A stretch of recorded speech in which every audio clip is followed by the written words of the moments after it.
Let's forget about Blood Wave because it's super boring to play and look at Blood Surge because that one get tremendously buffed in Season 7. Not only are the witch powers helping, no, we can finally teleport around and give ourselves more damage by using shadow skills. We're not actually using them, we're just having them. Let me explain. Blood Surge is straight super fun. Everything in Blood Surge still starts with Cruel's Embrace. This one drops from Lord Zur and you 100% want it. The main reason is for the Blood Surge drains +5 times from elites. This means that your Blood Surge against single target bosses now gets more damage than ever because you get x50 multiplier if you're sucking from many enemies, and from a boss you would usually get 5%. But with the bonus sucks from the Cruel's Embrace, you reach levels of single target damage that are straight up amazing. Now I said we're having shadow skills and that actually boosts our damage. How does this work? Because a usual skill tree of Blood Surge Necro looks like this. You get Soul Rift and Blood Surge. That's enough. You don't even need to play Corpse Tendrils. Well, we get the skill called Reaper's Pursuit. For each darkness skill in your action bar, gain movement speed and more damage. This has me now play the Sever together with the Reap, and I turned the Corpse Explosion into a shadow skill because I don't know if you have the items to get bonus core skills. Otherwise, you could just put Blight in there. And lastly, we're pulling the Corpse Tendrils in as they're still useful. That is another 6, 12, 18, 24% multiplicative more damage and movement speed. Now we know that Bloodbone Spear and also the Blood Wave build got new pants. And the Blood Moon Breaches are not used for overpower anymore. Which means, what kind of pans are we going to play? T-Bald's Will is not an option because we're not really becoming unstoppable. And this is where it gets really funny, because we're actually playing Indira's Memory. The one for the Blood Wave is additionally a bone skill, and your Bone Spear is now a blood skill. This one gives us 50% more life. I pretty much go up from 12,000 life to a whopping 18,759, and an overpower life is damage. Not only that, I get 5 more ranks to Tides of Blood. And Tides of Blood is simply incredible. Your blood skills deal 60% increased overpower damage. The bonus is doubled while you're healthy. Every point is 10% more damage.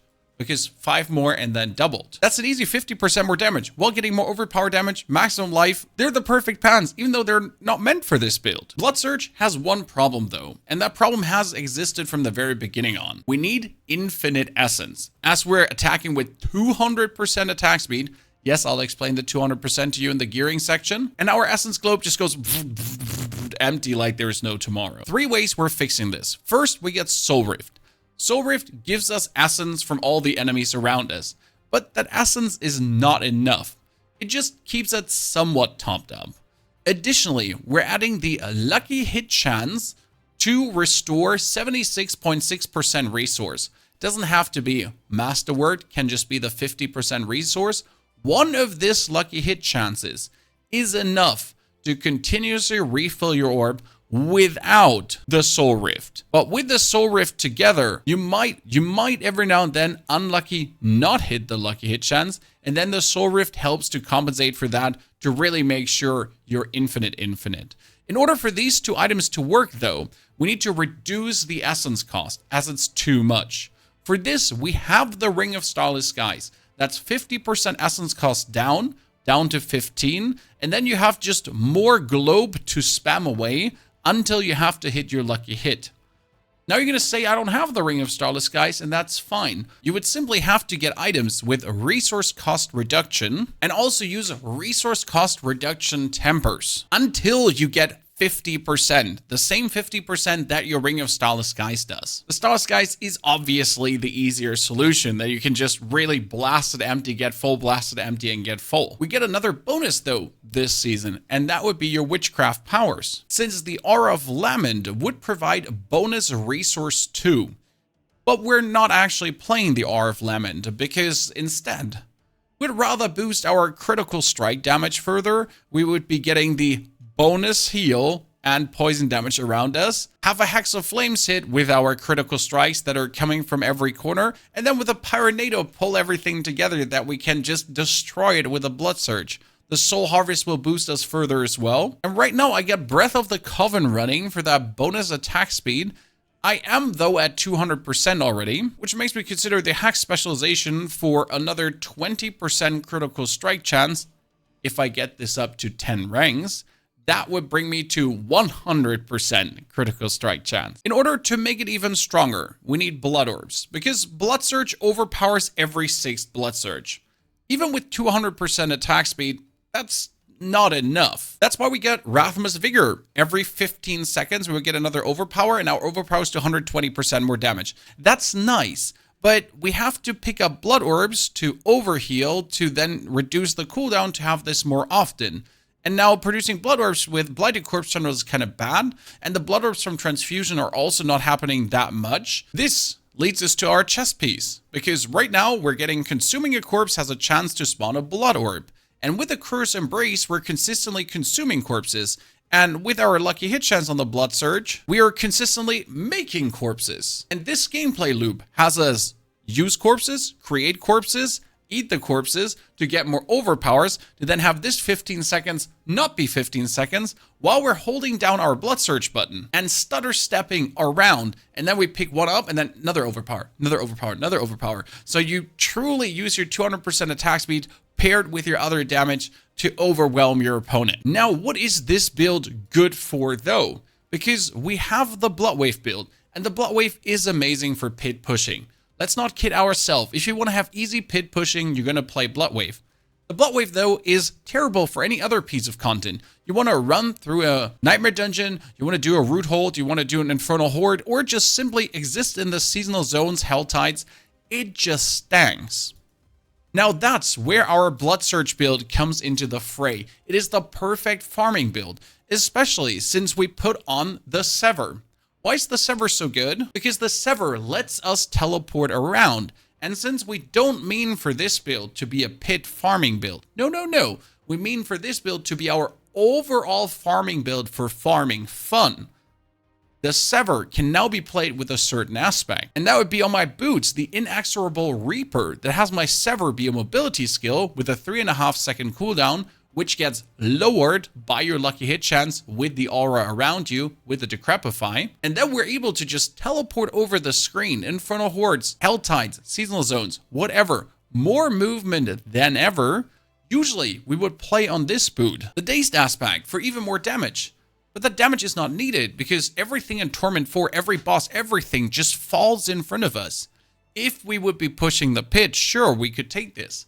But pushing the pit with Blood Surge is just stupid. Just a little gameplay example in Seasonal Zones. We're killing everything, our stuff gets pulled together, use the Sever to teleport yourself forward, then explode everything again. You could activate the Spire to just stand in the middle and everything just dies around you in a circle. But we're using the Sever to go further on. Our resource is infinite. We keep zooming, could jump back on the horse to get a little bit more timing right. Kill the next pack of mobs, teleport further forward. And that's where the Sever just comes in so handy. Also in Infernal Hordes to just ping pong yourself from corner to corner. The damage is great, fantastic, and like the bonus zoom that the Sever gives you is just having you fly over the screen. And now consider that I also just have the very long cooldown on this Sever. I don't have the low cooldown, so I could be even faster if I had that 4-second cooldown slower. Because right now I have to walk every now and then, but otherwise I could just truly ping pong from mob pack to mob pack. How are the skills looking right now? We get Reap together with Enhanced Reap, but we really never use it. It's just in the skill bar for the bonus damage. Then the Hood Flesh with the Imperfectly Balanced all the ranks into Blood Surge with the Paranormal Blood Surge. We get the 1 point in Sever that we can use it, but since we have items with bonus core skills, I could even put that 1 point out of Sever. Then we get our Corpse Explosion together with the Fueled by Death and the Grim Harvest into the Corpse Explosion is blighted now. Same though, because the blight is activated with the core skill usage. I could pull these 3 points out to just use the blight, but I don't know if you have a core skill usage item yet, so we'll leave the 3 points in. Otherwise, these 3 points can easily be moved over to Necrotic Fortitude or Spiked Armor if you need a little bit more armor. Down here, we get the bonus lucky hit chance that we always lucky hit to replenish our resource with the amplified damage into Decrepify Enhance and Abhorrent Decrepify. These 3 points from up here can also go to the damage reduction from close and more damage to close. Then all the points in blood with Tides of Blood.